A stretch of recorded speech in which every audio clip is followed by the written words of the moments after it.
अगर इनके इतिहास के पन्नों को लड़ते हुए आप जाएंगे तो बहनों और भाइयों, काले कारनामों से इनका पूरा इतिहास भरा पड़ा है। लाल टोपी है, लेकिन काले कारनामों के लिए लोग जाने जाते हैं। योगी ने एसपी के काले कारनामों की लिस्ट भी गिनाई। इसके लिए योगी पहले लखनऊ, फिर अयोध्या और फिर कन्नौज तक गए। योगी फायरिंग मूड में थे, लिहाजा ऐलान कर दिया कि हिसाब सद्भावना ट्रेन से नहीं बल्कि बुलेट ट्रेन से होगा। आपने भी इसके चरित्र को देखा है अयोध्या के अंदर, कैसे समाजवादी पार्टी का एक नेता वहां पर एक निषाद बेटी के इज्जत के साथ खिलवाड़ करता है। बेटी अपने पिता के साथ मोटरसाइकिल से चल रही है, अचानक बरसात होती है, पानी भरता है और इनके गुंडे सड़क पर किस तरीके से इस बेटी को गिराने का कार्य करते हैं। और भाइयों, इनका तीसरा मॉडल देखना है तो कन्नौज में देखिए, ये नवाब ब्रांड कांग्रेस इसी समाजवादी पार्टी की पहचान है। ये समाजवादी पार्टी की पहचान है। कैसे अनैतिक तरीके से अर्जित की गई संपत्ति और उस संपत्ति के माध्यम से कैसे बेटियों की इज्जत के साथ बड़ी बेशर्मी के साथ ये लोग खिलवाड़ करते हैं। ये तीसरा दृश्य आपने कन्नौज का देखा है। और तभी मैंने कहा था, जब इनके एक नेता ने सदन में कहा कि सद्भावना ट्रेन चलानी चाहिए, हमने कहा सद्भावना ट्रेन इनके लिए नहीं, इनके लिए बुलेट ट्रेन चलेगी, बुलेट ट्रेन। इससे पहले योगी कल अलीगढ़ में थे। वहां उन्होंने सपा की उस नब्ज पर हाथ रखा जो उसकी कमजोरी मानी जाती है। सपा के साथ योगी ने कांग्रेस को भी टारगेट पर लिया। योगी ने कहा कि समाजवादी पार्टी हो या कांग्रेस, इनके अंदर लगता है जिन्ना की आत्मा घुस गई है। ये समाज को बांट रहे, सामाजिक ताने बाने को छिन्न भिन्न कर रहे। कि कांग्रेस हो या समाजवादी पार्टी, इनके अंदर बहनों और भाइयों, इनके अंदर लगता है जिन्ना की आत्मा घुस गई है। और जिन्ना की आत्मा घुस करके फिर से जिन्ना ने देश का विभाजन करने का पाप किया था और इसीलिए अंतिम समय पे घुट-घुट करके मरा था। ये लोग वही बात आज ये लोग कर रहे हैं। कई लोग इसके जवाब में कह सकते हैं, अगर कोई कह दे कि इनमें नाथूराम गोडसे की आत्मा घुसी हुई है, जिसने महात्मा गांधी को भी नहीं बख्शा, कैसा लगेगा? जिन्ना देश को बांटने वाला थे,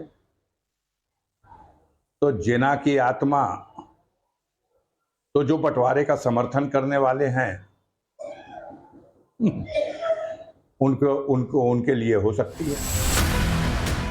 दरअसल योगी का निशाना समाजवादी पार्टी के उस तोहमत पर था जिसमें सपा के नेता योगी सरकार पर बीएलओ पद से यादवों और मुसलमानों को हटाने की बात कर रहे थे।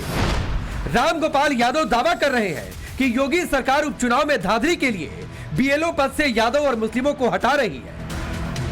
जाति के आधार पर नियुक्तियां हो रही हैं बीजेपी को लाभ पहुंचाने के लिए। यादव और मुसलमानों को हर पद से, यहां तक कि बीएलओ तक नहीं बनाया जा रहा है। अब बने थे उनको हटाया गया, वो सूची हमने दे दी। इससे पहले सपा योगी सरकार पर 8 रेलवे स्टेशनों के नाम बदलने पर भी हमलावर थी। यूपी में 8 स्टेशनों के नाम बदले गए। कासिमपुर हाट अब जायस सिटी के नाम से, जायस रेलवे स्टेशन अब गुरु गोरखनाथ धाम नाम से, मिसरौली को मां कलिकन धाम के नाम से, बनी रेलवे स्टेशन को स्वामी परमहंस के नाम से, निहालगढ़ को महाराजा बिजली पासी के नाम से, अकबरगंज को मां अहोरमा भवानी धाम के नाम से, वारिसगंज को उमर शहीद भाले सुल्तान के नाम से, फुर्सतगंज को तपेश्वर नाथ धाम के नाम से जाना जाएगा। सपा को रेलवे स्टेशन के नामों में परिवर्तन अखर गया था, उसने इस पर भी तंज कसा था। कोई भी आम नागरिक, राजनीतिक कार्यकर्ता हो, पत्रकार हो, रिजर्वेशन लखनऊ से दिल्ली लेके दिखा दे कल की डेट में। प्रीमियम के नाम पे 400 रुपये प्लस दीजिए, आपका कंफर्मेशन हो जाएगा। किसी दलाल को दीजिए, टिकट कंफर्म हो जाएगा। तो जिस तरह से महंगे टिकट्स हो रहे हैं, प्लेटफॉर्म के टिकट महंगे हैं, हमारा रेलवे स्टेशन बहुत बर्बाद है। जायस जिनके नाम से वो स्टेशन था, मलिक मोहम्मद जायसी का नाम हटा के आपने बाबा गोरखनाथ का कर दिया। बाबा गोरखनाथ के नाम पे तो और कुछ बड़ा होना चाहिए, लेकिन मलिक मोहम्मद जायसी जैसे लोग, जो हमारी भारत की आत्मा का विचार है, इसको इमीडिएट विड्रॉ करना चाहिए। यूपी में जहां एक तरफ समाजवादी पार्टी और कांग्रेस योगी को घेरने के लिए मुद्दे तलाश रहे हैं, वहीं दूसरी तरफ योगी ने साफ कर दिया है कि उनके लिए यूपी में बहनों की सुरक्षा और गुंडा राज को खत्म करना पहली प्राथमिकता है। योगी के बयानों से साफ है कि वो हिंदुओं को बांटने वाली चाल को तो नाकाम करेंगे ही, यूपी को मॉडल स्टेट भी बनाने के लिए प्रतिबद्ध है और इसके लिए उनकी प्राथमिकता में सबसे ऊपर गुंडागर्दी और माफिया राज को खत्म करना है। योगी का मैसेज लाउड एंड क्लियर है, समाज के दुश्मनों का हिसाब सद्भावना ट्रेन से नहीं, बुलेट ट्रेन से करेंगे। बुलेट ट्रेन चलेगी, bullet train. Bureau report, times now नव भारत। अपने पिता के साथ मोटरसाइकिल से चल रही है, अचानक बरसात होती है, पानी भरता है और इनके गुंडे सड़क पर किस तरीके से उस बेटी को गिराने का कार्य करते हैं। और भाइयों, इनका तीसरा मॉडल देखना है तो कन्नौज में देखिए, ये नवाब ब्रांड कांग्रेस इसी समाजवादी पार्टी की पहचान है। ये समाजवादी पार्टी की पहचान है। कैसे अनैतिक तरीके से अर्जित की गई संपत्ति और उस संपत्ति के माध्यम से कैसे बेटियों की इज्जत के साथ, बड़ी बेशर्मी के साथ ये लोग खिलवाड़ करते हैं। ये तीसरा दृश्य आपने कन्नौज का देखा है। और तभी मैंने कहा था, जब इनके एक नेता ने सदन में कहा कि सद्भावना ट्रेन चलानी चाहिए, हमने कहा सद्भावना ट्रेन इनके लिए नहीं, इनके लिए